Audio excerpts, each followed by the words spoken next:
Salut les apprentis photographes. Aujourd'hui je vous raconte l'histoire derrière une de mes séries de photos, une série de photos que j'ai prise en Inde.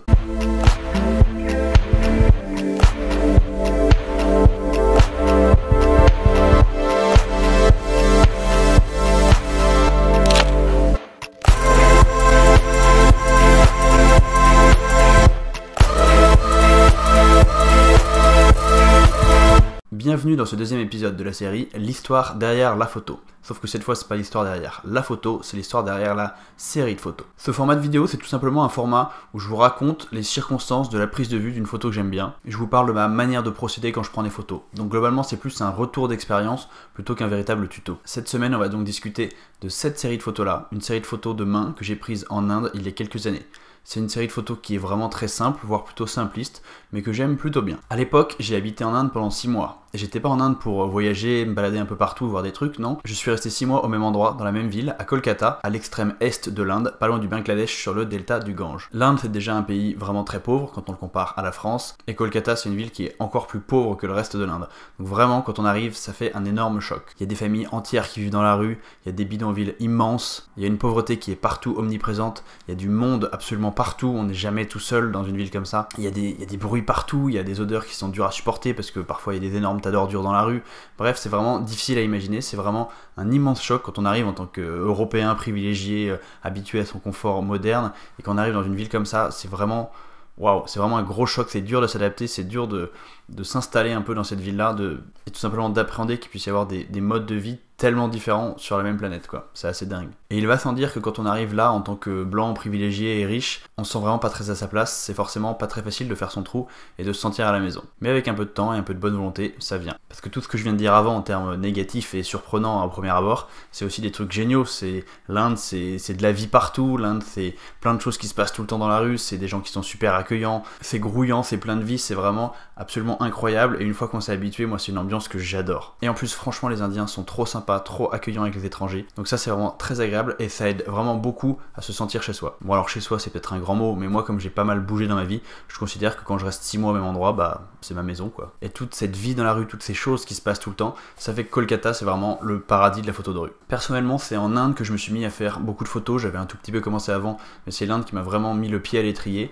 J'avais souvent du temps libre l'après-midi, donc ça m'arrivait au moins 2 ou 3 fois par semaine de passer 3 à 4 heures à me balader dans les rues, à chaque fois à me perdre de plus en plus loin, dans des endroits de plus en plus reculés, juste pour me balader, rencontrer des gens et faire de la photo de rue, et ça vraiment j'adorais. J'ai fait beaucoup de photos pendant cette période. Et vraiment, l'Inde, ça a été pour moi un super apprentissage de la photo. Au bout d'un moment, à force de prendre des tonnes de photos, j'ai eu assez naturellement l'envie de travailler en série, de construire une petite série pour faire quelque chose de plus structuré, on va dire. Et quand on cherche à créer une série, on se demande un peu qu'est-ce qu'on veut montrer, sur quel message on veut appuyer. Moi, j'ai toujours été vraiment passionné par le travail manuel, j'aime faire des choses de mes mains, mais j'aime aussi beaucoup regarder des gens qui font des choses de leurs mains. Donc c'est assez naturellement que j'ai été attiré par le travail manuel, par les gens qui font, les gens qui fabriquent.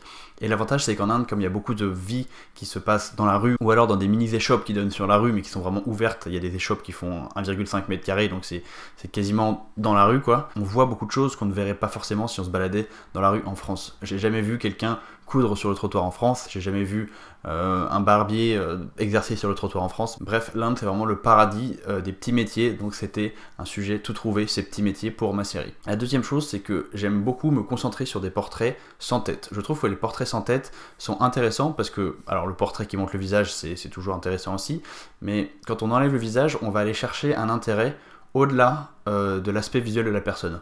On va chercher un intérêt peut-être dans ce qu'il fait, dans ses habits, dans tout un tas d'autres directions qui ne sont pas que son visage, mais plus qui il est en fait. Du coup, j'aime vraiment bien le principe de faire des portraits qui ne montent pas la tête. Et donc, c'est l'ensemble de toutes ces choses-là qui m'ont donné envie de me concentrer sur les mains. À l'époque, j'avais juste le 50 mm 1.8 de chez Canon, monté sur un Canon 500D, donc c'est un APS-C.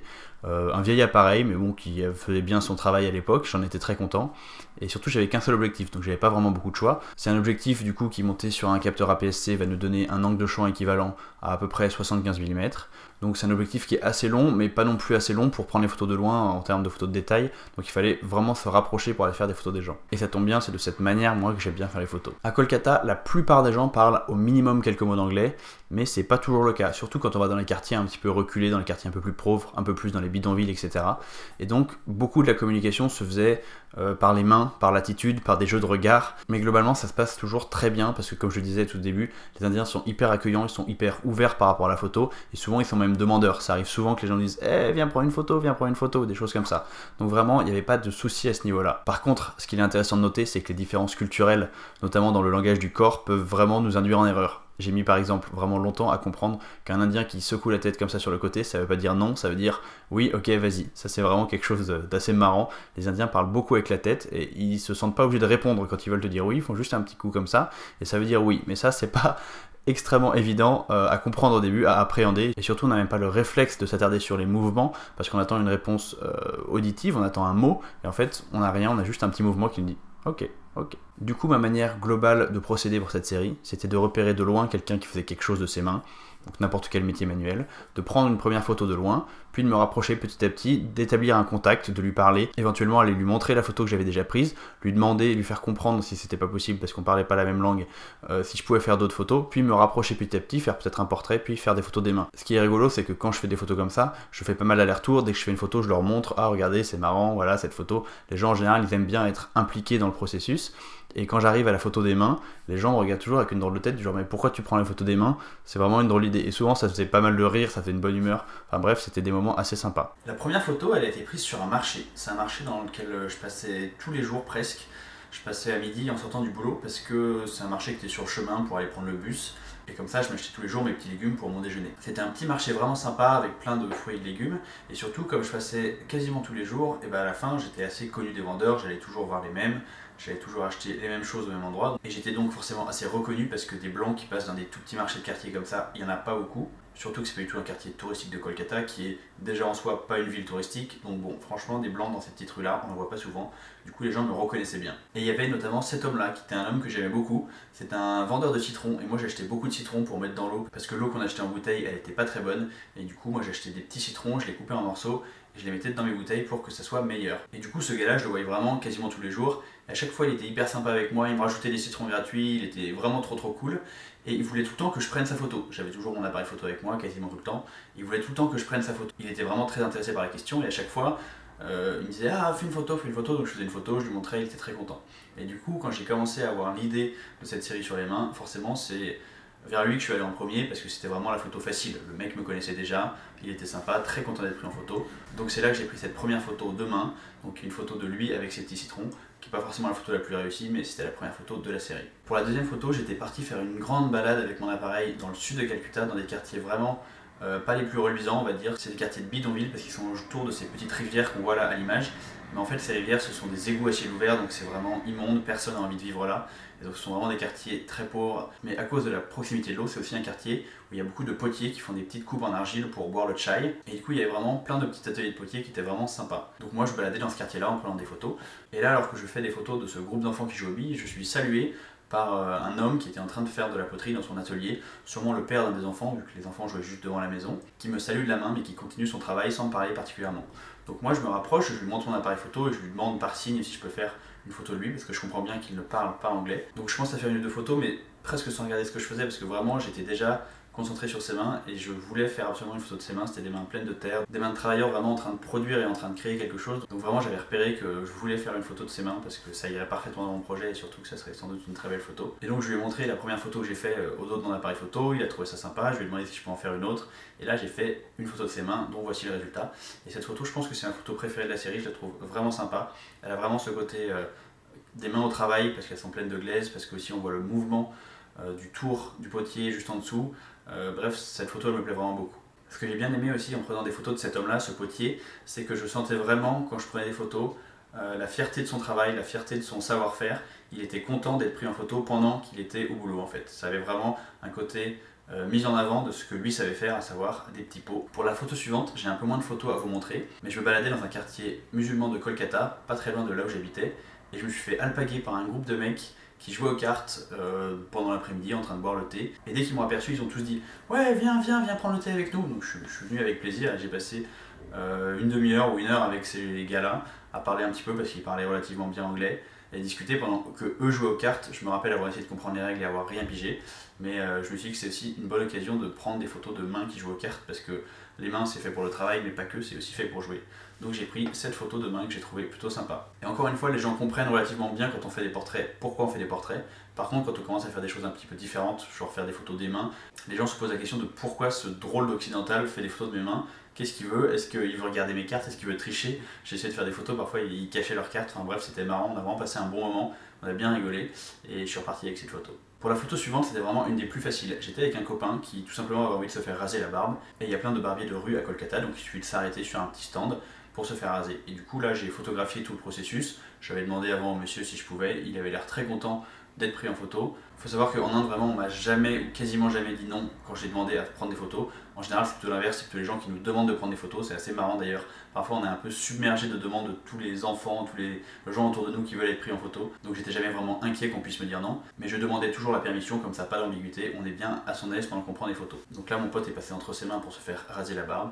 Et j'ai photographié tout le processus jusqu'à la fin du rasage. Et j'ai donc sélectionné cette photo là qui est je pense ma photo préférée du moment. J'adore vraiment le mouvement des mains, on sent que l'homme il est habile de ses mains, on sent qu'il maîtrise son métier. J'aime bien quand les mains racontent ça. L'avant-dernière photo elle a été prise dans un marché de gros, un marché aux fruits. Un marché de gros ça veut juste dire qu'on vend des fruits par caisse de 10 kg minimum, parce que le but c'est de vendre aux petits vendeurs qui eux vont vendre dans les petits marchés. Donc c'est vraiment un marché pour les professionnels. Mais c'est un marché qui est immense contrairement au marché que je vous ai montré tout à l'heure. Donc il y a beaucoup de photos intéressantes à faire, il y a beaucoup de gens. Donc c'est vraiment un chouette endroit, je trouvais que c'était très photogénique et j'y allais régulièrement pour faire des portraits. Mais c'était vraiment un endroit immense, donc à chaque fois je rencontrais des gens nouveaux, et il n'y a pas vraiment de gens que je revenais voir à chaque fois. Mais c'était un endroit que je trouvais très photogénique. Et ce jour-là, j'ai été alpagué par ce marchand qui était trop content de voir un mec avec un appareil photo et de pouvoir faire le pitre avec un public. Du coup, il a commencé à faire le clown avec ses légumes, il faisait vraiment n'importe quoi, il se mettait des haricots dans la bouche pour faire le morse. Enfin bref, il était vraiment trop marrant ce type.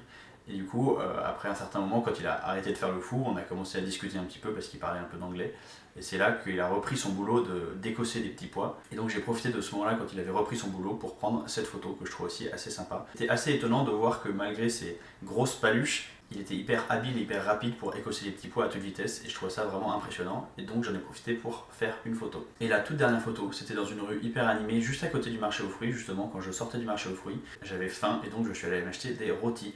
Des rôtis ce sont des pains ronds indiens et j'ai trouvé un petit boulanger, enfin je sais pas si on dit boulanger en Inde, mais en tout cas un homme qui faisait du pain. Et comme j'attendais pour avoir mes rôtis tout chauds, tout frais sortant du four et croustillants, j'en ai profité pour faire quelques photos de ses mains en discutant avec ce type là. Mais malheureusement j'ai pas eu pensé à faire des portraits un petit peu plus larges de lui, ou alors je les ai pas gardés, je sais pas.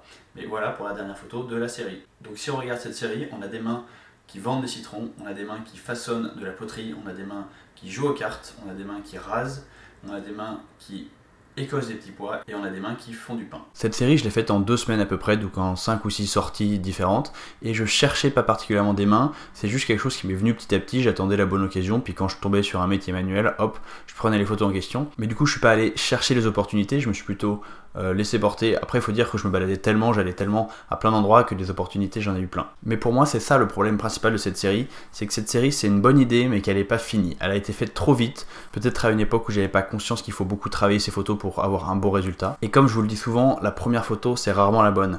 Et là je me suis un peu contenté entre guillemets de mes premières photos. J'aurais dû en faire beaucoup plus des photos dans cette série, beaucoup plus de photos de main avec plein de métiers différents, parce que franchement c'est pas ça qui manque en Inde, j'aurais pu en faire des dizaines de plus pour ensuite réduire la série et ne choisir que les meilleures. Parce que là j'ai 6 photos à peu près et en fait il n'y en a qu'une ou peut-être 2 que j'aime vraiment bien. Les autres elles sont bien dans le cadre de la série, mais c'est pas des photos qui intrinsèquement sont particulièrement intéressantes. Personnellement ma préférée c'est celle-ci, je trouve que c'est vraiment la plus forte, même si le cadrage n'est pas parfait et que je le ferai un petit peu différemment aujourd'hui, je la trouve vraiment puissante. Mais le point à retirer ici c'est pas le fait que cette série n'est pas assez aboutie, le point à retirer c'est plutôt la manière de procéder. Le fait d'approcher les gens petit à petit avec bienveillance, en voulant établir un contact, en voulant discuter un petit peu avant de foncer directement pour avoir un portrait serré, qu'on parle d'un portrait serré de leur visage ou un portrait serré de leurs mains, c'est quelque chose qui fait que cette série elle a été rendue déjà facile parce que j'ai jamais eu aucun problème pour prendre les photos, mais surtout que pour chaque photo j'ai une histoire à raconter derrière, je me rappelle du moment où j'ai fait la photo, parce qu'en fait c'est aussi une cool rencontre,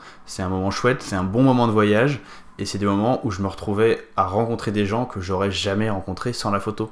Et ça je vous en ai déjà parlé dans l'épisode précédent de l'histoire derrière la photo, Pour moi, la photo, c'est vraiment un vecteur de rencontre, et ça, c'est génial. Vraiment, en voyage, la photo, c'est un lien vers les autres, en fait. Et alors, bien sûr, je parle pas d'amitiés qui vont durer des années, parce que souvent, on parlait juste quelques mots, mais franchement, juste le fait d'aller prendre les photos, d'aller les montrer, d'avoir un sourire, une connivence qui s'établit, c'est hyper agréable, et c'est quand même chouette. Et je pense que ça, c'est vraiment quelque chose d'important à ne pas oublier. C'est vrai en photo de voyage, mais c'est vrai dans pas mal de photos, en tout cas toutes les photos où on est face à des humains.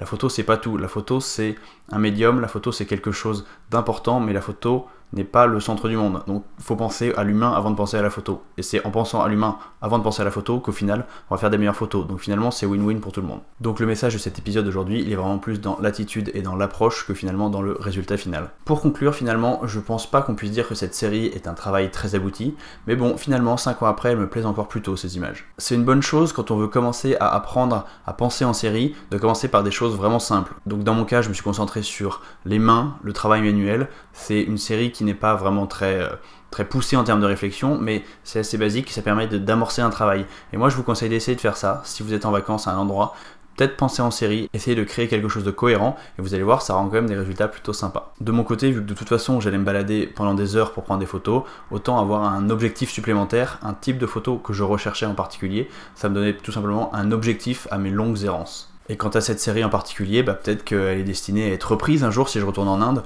ou alors tout simplement à être reprise sous une autre forme dans un autre pays, parce que ça peut devenir une série plus large ou différente. Bref, il y a une idée que j'aime bien et que peut-être je reprendrai un jour dans un autre contexte. J'espère que ce nouvel épisode de l'histoire derrière la photo vous a plu.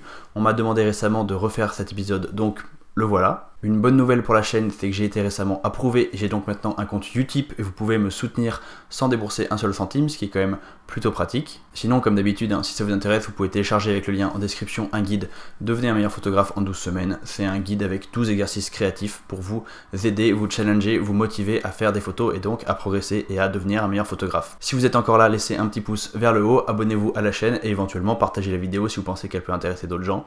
Moi, je vous retrouve la semaine prochaine pour un nouveau tuto. Salut!